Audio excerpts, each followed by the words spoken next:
ವಾಲ್ಮೀಕಿ ಹಗರಣ, ಮೂಡ ಹಗರಣ, ಇದರ ಜೊತೆಗೆ ಗ್ಯಾರಂಟಿ ವಿಚಾರ, ದಲಿತರ ಹಣವನ್ನು ಗ್ಯಾರಂಟಿಗಳಿಗೆ ಬಳಸಿದ್ದು, ಲಾ ಆ್ಯಂಡ್ ಆರ್ಡರ್ ವಿಚಾರ ಒಂದಾ ಎರಡ ಈ ಬಾರಿಯ ಅಧಿವೇಶನದಲ್ಲಿ ಸಾಕಷ್ಟು ವಿಚಾರಗಳನ್ನು ಬಿಜೆಪಿ, ಅದರಲ್ಲೂ ವಿಪಕ್ಷವಾಗಿರುವಂಥ ಬಿಜೆಪಿ ಮತ್ತು JDS ಇಬ್ಬರೂ ಕೂಡ ಜಂಟಿಯಾಗಿ ಪ್ರಸ್ತಾಪ ಮಾಡೋದಕ್ಕೆ ಎಲ್ಲ ಪ್ಲ್ಯಾನ್ಗಳನ್ನು ರೆಡಿ ಮಾಡ್ಕೊಂಡಿವೆ. ಇವತ್ತು ಬೆಂಗಳೂರಿನ ಖಾಸಗಿ ಹೋಟೆಲ್ನಲ್ಲಿ ಬಿಜೆಪಿಯ ಘಟಾನುಘಟಿ ನಾಯಕರು ಸಭೆ ಸೇರಿ ಈ ಬಾರಿಯ ಅಧಿವೇಶನದಲ್ಲಿ ಯಾವೆಲ್ಲ ವಿಚಾರಗಳನ್ನು ಪ್ರಸ್ತಾಪಿಸಬೇಕು, ಜೊತೆಗೆ ಯಾವ ವಿಚಾರವನ್ನು ಯಾವ ಸಮಯಕ್ಕೆ ಯಾವ ದಿನಕ್ಕೆ ನಾವು ಪ್ರಸ್ತಾಪ ಮಾಡಬೇಕು, ಜೊತೆಗೆ ಸರ್ಕಾರವನ್ನು ಹೇಗೆ ಟಾಕಲ್ ಮಾಡಬೇಕು ಅನ್ನುವಂಥ ವಿಚಾರವನ್ನು ಕೂಡ ಮುಂದಿಟ್ಕೊಂಡಿದ್ದಾರೆ. ಹಾಗೆ ಕೆಲವೊಂದಿಷ್ಟು ಮಹತ್ವದ ದಾಖಲೆಗಳನ್ನು ಬಿಜೆಪಿಗಾಗಲೇ ಕಲೆ ಹಾಕ್ತಾ ಇದೆ, JDS ನಾಯಕರು ಕೂಡ ಸಾಥ್ ಕೊಡ್ತಾ ಇದ್ದಾರೆ. ಹೀಗಾಗಿ ಈ ಬಾರಿಯ ಅಧಿವೇಶನದಲ್ಲಿ ಸರ್ಕಾರವನ್ನು ಕಟ್ಟಿಹಾಕೋದಕ್ಕೆ ವಿಪಕ್ಷಗಳು ದಾಖಲೆಯ ಅಸ್ತ್ರವನ್ನು ಪ್ರಯೋಗಿಸ್ತಾ ಇದ್ದಾರೆ.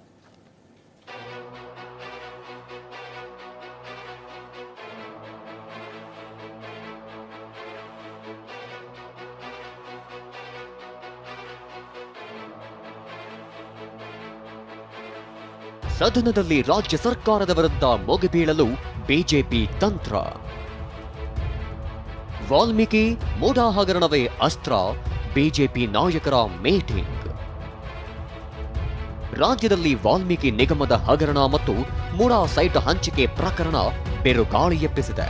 ಇನ್ನೊಂದು ಕಡೆ ಜುಲೈ 15ರಂದು ಮುಂಗಾರು ಅಧಿವೇಶನ ಆರಂಭವಾಗಲಿದ್ದು ಬಿಜೆಪಿ ನಾಯಕರು ರಂಗ ತಾಲೀಮು ನಡೆಸಿದ್ದಾರೆ. ರಾಜ್ಯ ಸರ್ಕಾರದ ವಿರುದ್ಧ ಸದನದಲ್ಲಿ ಮುಗಿಬೀಳಲು ವಿಪಕ್ಷ ಬಿಜೆಪಿ ಉತ್ಸುಕದಲ್ಲಿದೆ. ಅದಕ್ಕೆ ಈಗ ತುರ್ತಾಗಿ ಬೇಕಿರುವುದು ದೋಸ್ತಿ ಆಗಿರೋ JDS ಜೊತೆಗಿನ ಸಮನ್ವಯತೆ. ಸರ್ಕಾರವನ್ನ ಕಟ್ಟಿಹಾಕುವುದಕ್ಕೆ ರಣತಂತ್ರವನ್ನ ರೂಪಿಸುತ್ತಿರೋ ಬಿಜೆಪಿ ಪೂರ್ವ ಸಿದ್ಧತೆ ನಡೆಸಿದೆ.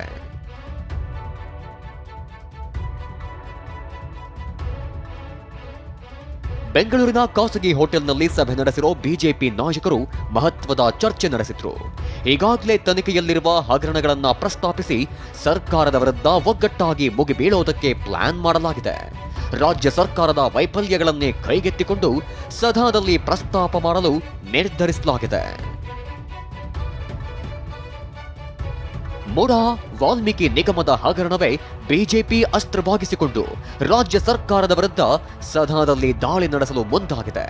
ಡೆಂಗಿ, ಕಾಲಾರ, ಝೀಕಾ ವೈರಸ್ ಕುರಿತು ಪ್ರಸ್ತಾಪ ಮಾಡೋದು, ಕಾನೂನು ಸುವ್ಯವಸ್ಥೆ ವೈಫಲ್ಯ, ಬೆಲೆ ಏರಿಕೆಯ ವಿಚಾರ, ಹಿಂದೂ ಕಾರ್ಯಕರ್ತರ ಮೇಲಿನ ಹಲ್ಲೆ ಪ್ರಸ್ತಾಪಕ್ಕೆ ಬಿಜೆಪಿ ಸಜ್ಜಾಗಿದೆ. ಪೆಟ್ರೋಲ್ ಮತ್ತು ಡೀಸೆಲ್ ಸೇರಿದಂತೆ ಬೆಲೆ ಏರಿಕೆ ಬಾಣವಾಗಿಸಿ ಸರ್ಕಾರದ ಮೇಲೆ ಪ್ರಯೋಗಿಸೋದು, SSLC ಪರೀಕ್ಷೆ, ಹಾಲಿನ ಸಬ್ಸಿಡಿ ಬಗ್ಗೆ ಪ್ರಸ್ತಾಪಕ್ಕೆ ಬಿಜೆಪಿ ನಾಯಕರು ನಿರ್ಧಾರ ಮಾಡಿದ್ದಾರೆ. ಇಷ್ಟೇ ಅಲ್ಲ, ರಾಜ್ಯ ಸರ್ಕಾರದ ವಿರುದ್ಧ ಸದನದಲ್ಲಿ ವಿಷಯವಾರು ಹೋರಾಟಕ್ಕೆ ಬಿಜೆಪಿ ಗೇಮ್ ಪ್ಲಾನ್ ಮಾಡಿದೆ.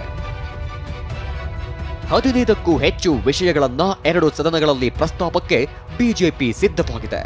ವಾಲ್ಮೀಕಿ ಹಾಗೂ ಮೂಡಾ ಹಗರಣಗಳ ವಿಚಾರದಲ್ಲಿ ಸದನದಲ್ಲಿ ನಿಲುವಳಿ ಸೂಚನೆ ಮಂಡಿಸುವುದು, ರಾಜ್ಯ ಸರ್ಕಾರದ ವಿರುದ್ಧ ಸತತ ಹೋರಾಟ ನಡೆಸಲು ಸದನ ವಿಸ್ತರಣೆಗೆ ಒತ್ತಡ ಹಾಕಲು ತಂತ್ರಗಾರಿಕೆ ಹೆಣೆಯಲಾಗಿದೆ. ಇನ್ನು ಅಧಿವೇಶನವನ್ನ ಮತ್ತೆ 1 ವಾರ ವಿಸ್ತರಿಸಲು ಒತ್ತಾಯ ಮಾಡಲಿದ್ದಾರೆ. PAC ಸಭೆಯಲ್ಲಿ ಒತ್ತಡ ಹಾಕಲು ಬಿಜೆಪಿ ನಾಯಕರು ನಿರ್ಧರಿಸಿದ್ದಾರೆ. ಕಾಂಗ್ರೆಸ್ ಸರ್ಕಾರ ಬಂದ ಮೇಲೆ ರಾಜ್ಯದಲ್ಲಿ ಒಂದು ಅಭಿವೃದ್ಧಿ ಶೂನ್ಯ ಸರ್ಕಾರದ ವಿರುದ್ಧ ಸದನದ ಒಳಗಡೆ ಈ ಸರ್ಕಾರಕ್ಕೆ ಬಿಸಿ ಮುಟ್ಟಿಸ್ತಕ್ಕಂಥ ಕೆಲಸವನ್ನ ಮಾಡಬೇಕು. ಹಾಗಾಗಿ ಯಾವ್ಯಾವ ವಿಚಾರಗಳನ್ನೆಲ್ಲ ತೆಗೆದುಕೊಳ್ಬೇಕು ಎಲ್ಲವೂ ಕೂಡ ಸಮಗ್ರವಾಗಿ ಚರ್ಚೆ ಮಾಡಿದ್ದೇವೆ. ವಿಧಾನಸಭೆ ಮತ್ತು ವಿಧಾನ ಪರಿಷತ್ ಎರಡೂ ಕಡೆನೂ ಕೂಡ ವಿಚಾರಗಳನ್ನ ಗಂಭೀರವಾಗಿ ನಾವು ಮಂಡನೆ ಮಾಡಬೇಕು. ಇದರ ಜೊತೆಗೆ ಗ್ಯಾರಂಟಿ ಯೋಜನೆಗಳಿಗೆ SCP, TSP ಹಣ ವರ್ಗಾವಣೆ ವಿಚಾರವನ್ನ ಕೂಡ ಬಿಜೆಪಿ ಗಂಭೀರವಾಗಿ ಕೈಗೆತ್ತಿಕೊಳ್ಳಲು ಮುಂದಾಗಿದೆ. ಇದಕ್ಕಾಗಿ ಪ್ರತ್ಯೇಕ ಪ್ರತಿಭಟನೆ ಮಾಡುವ ಚಿಂತನೆ ಪಕ್ಷದಲ್ಲಿ ನಡೆದಿದೆ. ಈ ಮಧ್ಯೆ JDS ಸಮನ್ವಯ ಪಡೆದುಕೊಳ್ಳುವ ನಿಟ್ಟಿನಲ್ಲಿ ನಾಳೆ ಅಥವಾ ನಾಡಿದ್ದು ಬೆಂಗಳೂರಿನಲ್ಲಿ ಮತ್ತೊಂದು ಸುತ್ತಿನ ಸಭೆ ನಡೆಸಲಿದ್ದಾರೆ. ಬಿಜೆಪಿ ಮತ್ತು JDS ಪ್ರಮುಖರು ಸಭೆಯಲ್ಲಿ ಭಾಗಿಯಾಗಲಿದ್ದಾರೆ. ಈ ಮೂಲಕ ಜಂಟಿಯಾಗಿ ಸರ್ಕಾರದ ವಿರುದ್ಧ ಹೋರಾಟ ನಡೆಸಲು ಬಿಜೆಪಿ JDS ದೋಸ್ತಿ ಮುಂದಾಗಲಿದೆ. ಈ ಬಾರಿಯ ಮುಂಗಾರು ಅಧಿವೇಶನ ಸದನದಲ್ಲಿ ಮಾಜಿ ಮುಖ್ಯಮಂತ್ರಿಗಳು ಇಲ್ಲದೆ ನಡೀತಾ ಇದೆ. ರಾಜ್ಯ ಸರ್ಕಾರದ ವಿರುದ್ಧ 15ಕ್ಕೂ ಹೆಚ್ಚು ಆರೋಪಗಳನ್ನು ಚಾರ್ಜ್ ಶೀಟ್ನಂತೆ ಸಿದ್ಧಪಡಿಸಿಕೊಂಡಿರುವಂತಹ ವಿಪಕ್ಷ ಬಿಜೆಪಿ ಈಗ ಸದನದೊಳಗೆ ಮಿತ್ರಪಕ್ಷ JDSನ ಜೊತೆ ಸಮನ್ವಯತೆಯ ನಿರೀಕ್ಷೆಯಲ್ಲಿದೆ. ಪ್ರತಿ ಬಾರಿ ಕೂಡ ಅಧಿವೇಶನಕ್ಕೆ ಮುನ್ನ ರಣೋತ್ಸಾಹ ತೋರ್ಪಡಿಸುವಂತಹ ಬಿಜೆಪಿ ಸದನದೊಳಗೆ ಅದನ್ನ ತೋರ್ಪಡಿಸುತ್ತದೋ ಇಲ್ಲವೋ ಎಂಬ ಅನುಮಾನ ಸ್ವತಃ ಬಿಜೆಪಿ ಶಾಸಕರ ಮನಸ್ಸಿನಲ್ಲೇ ಇದೆ. ಸಂದೇಶ್ ಜೊತೆ ಕಿರಣ್ ಹನೇಡ್ಕ, TV9 ಬೆಂಗಳೂರು.